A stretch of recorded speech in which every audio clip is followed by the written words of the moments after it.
Hey team, are you looking for the right film company to partner up with? Well, I'm going to tell you why I chose Autobon right after this.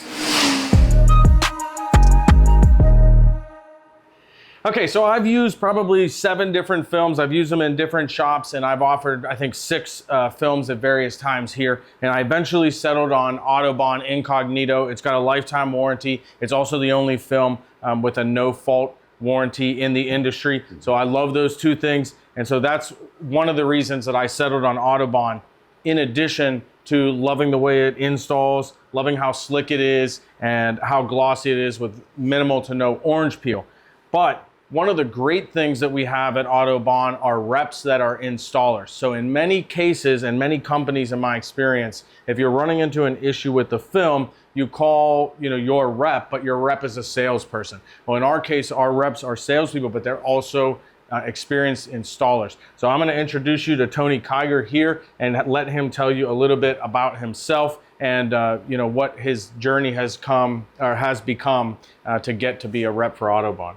Yeah, and first, thanks for the kind words. It's I've done PPF for just over 5 years now, coming from a detailing background where specialized in high-level paint corrections and ceramic coatings before taking the leap into PPF. So it was specializing in working on high-end cars. That's what I started on from day one. Right. Most people don't do that. It's Sure. Honda Civics, Camrys, Corollas, things like that. And we have a lot of that here too, because we don't have a lot of exotics, but like they bring their own challenges. True, and for me, that wasn't how I started with PPF. My first 2 cars were full-body Porsches from day one. That was the first car I ever put film on.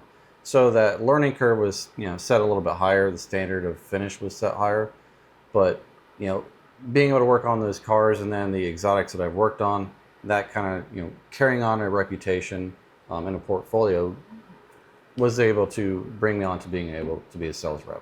And being known for disassembling literally everything. Yeah, I get a lot of Q&As like, how do you take this apart or how do you take that apart? And to me, a car is a big Lego. Sure. But I'm telling you, if you have a question about a disassembly of a part, he's the man, and you run the disassembly group, right? The Facebook group, or you're an admin. One of the admins mods. Right. Yeah. So he's one of the admins of the Facebook group, the PPF Disassembly Bible, or PPF Installers Disassembly Bible. So very good, useful thing if you're trying to disassemble logo or badges or anything. Does it have a pin? Does it not? All the way up to how to remove window trim and stuff. I don't have an answer for everything, but what I can do is you can go onto different websites, whether you're looking at a replacement part, that usually shows you the front and back side of that part. So therefore, if you have a question or you're concerned about if there's a tab on it, if there's a screw or just a one-time use tab, you can see that in the picture. So that way you can reference before you attempt to remove a piece. And then you're breaking something. Yeah, broken tab or hardware off of it. So one of the things is if you're running into issues with installs, again, like I mentioned, usually you're calling a sales rep, but in this case, I know I've had some issues, and we tackled this Lexus GX550 together here. This hood is deceivingly, it looks easier than it really is. This is quite a bit of a drop here on both sides of the hood, so it requires additional stretch to be able to get this to lay down in there. And some techniques. It is because, it doesn't look like much until you put film on there, and then you realize that you have a teepee effect. So it's wanting to lay flat across the top and not fill down the valley. So trying to get the air cavity out of that so the film stays suctioned down can be pretty tricky. So I've actually worked on some hoods in the past where I was struggling. Not this particular hood. I can't remember what it was. It might have been Escalade. But I was, I was running into an issue, and I texted Tony and I said, okay, I'm going to quit PPF. No, I'm kidding. But I was like, hey, I need a lot of help on this hood. And, he was there for me. So it's good because your rep is also experienced in installing the film that you're working with. So it's, what's your slip? What's the type of water you're using? This is what I do because every film is slightly different with the aggressiveness of the adhesive, the way it stretches, the top coat. So it's nice to have somebody on your side for that. Well, and we're still dealing with varying surfaces. So whether this vehicle was polished, whether it had a spray seal on it or a coating on it, and then how we're going to be prepping the surface. So whether it's going to allow the film to actually bond or adhere to it on your first squeegee, or is it going to be shifting or lifting back up over time? Yeah, so it was a bit of a challenge, but having him present and if he wasn't here, we are here in Central Texas. He's based out of Florida, but we're here for a short training event doing this car. We'll talk about that in a different video. So I guess that's one thing that I really loved about the film company. So it's a great family, and then the film is great, and our reps are great. So that's why I decided to join on to Autobahn, and I've been with Autobahn for about a year now.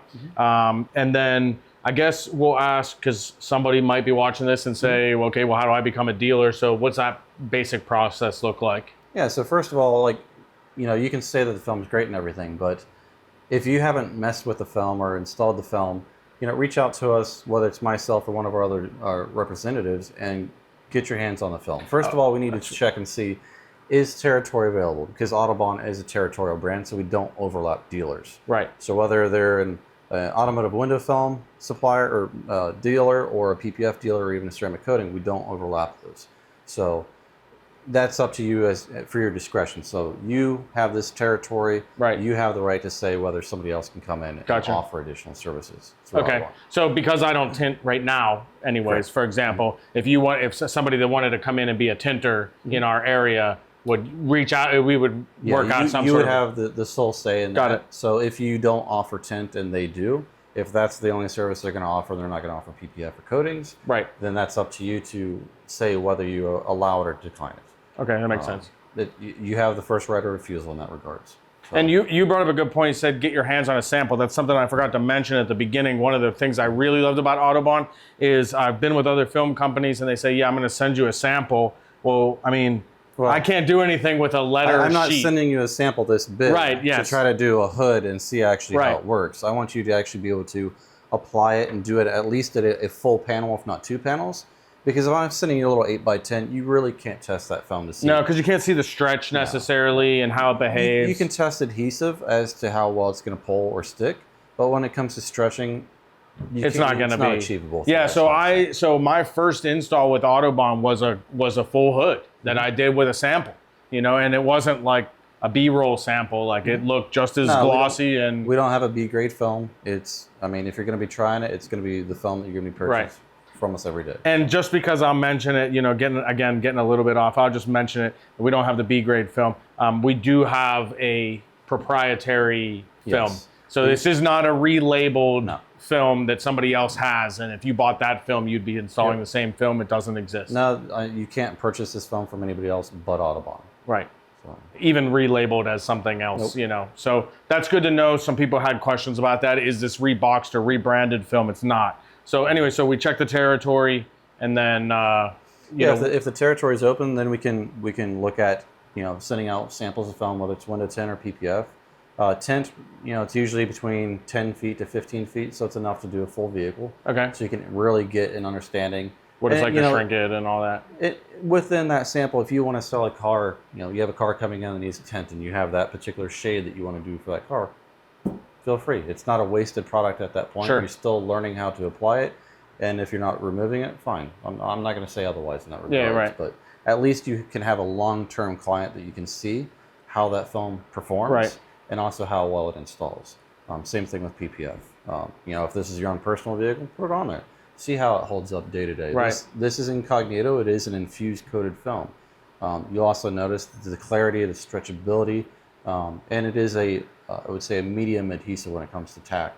Yeah. So if you're dealing with a film that has a high aggressive adhesive, then you're dealing a lot more with lift lines and pre-tacking versus a film that has a lower adhesive, then you're having, you know, issues with it sticking. Yeah, I had that in the past too with some of my films. And then like the top coat is great. So for a while, and this is interesting. This goes back to, you know, having a rep to talk to. But for a while, I was getting marks. I don't know if you remember when I first started using. I was getting marks on the film, and I said, I know I'm doing something wrong. Well, it is a super slick hydrophobic top coat. Yeah. So I called Tony and I said, hey, I'm running into these issues, and he was like, hey, you need to make sure that the top is fully slipped at all times because the water runs off. Yeah, because with films that aren't hydrophobic, your slip solution will sit on that film without beating and running off the panel as easily. So you have a wet surface that you're squeegeeing over. But if you have dry film, which in this case, if we have hydrophobic, it's going to be that off, and therefore it's not going to be... Sure, especially if it's like just the shape of the vehicle has a slant to it, it's even worse. So therefore it's going to be a dry squeegee that you're now going across film, and you have potential for the squeegee to grab that film and prematurely stretch or shift it, Got when it. you're trying to get it to tack. So in that regards, you get pre-tacking or chicken skin or silvering. Yeah, so that was a big help, but that ties two things in together. It's like the film is great, but I had issues, but it was my fault. But I had somebody to run into that. And that's the case. Is, I mean, a lot of people will just say, I'm having an issue with a film, and it's a defect in the film. So if you don't have a rep or somebody to be able to talk to be able to diagnose the issue, Right. So it's going back to, okay, let's go back to your slip solution and figure out, okay, is it not enough slip, or is it a different kind of water? Is it RO, DI, or tap Right. water? Tap water being highly mineralized, which Sure. we don't suggest. But being able to dial that in to see, okay, is it something with your slip solution or film, prepping of the panel, or just how you're squeegeeing or how you're manipulating the film? Sure.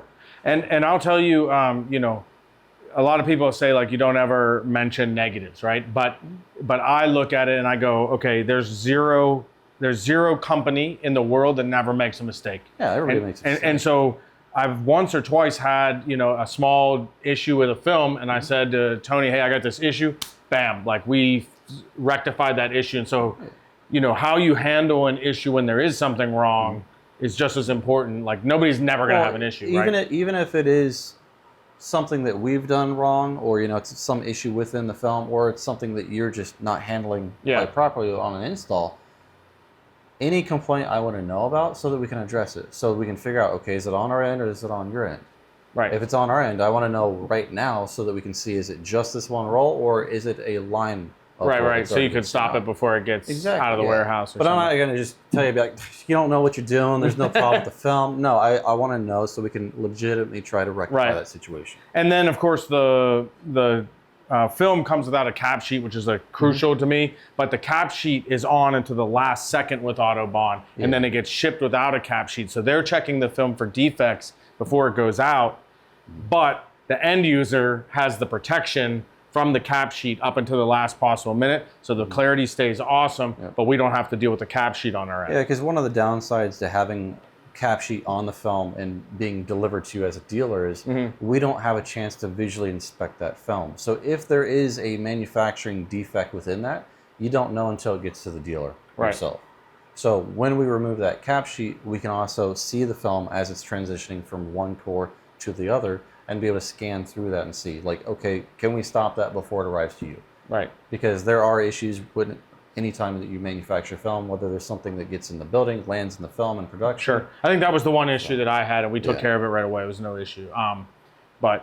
Okay, so then I'll just highlight some, or ask you to highlight some other stuff. So somebody calls or submits, they have the territories available, but and there is a marketing kit, and then you do some other checking, right? Yeah, so anytime that, say I get a lead, whether you submit an online request to become a dealer, or if you contact me directly, one of the things that we look for is, okay, what kind of social media platforms do you have? Do you have a website? Do you have an Instagram, a Facebook, TikTok, so forth? And one of the reasons why we look at that is we look for, how are you portraying yourself and your business? Is it in a professional manner?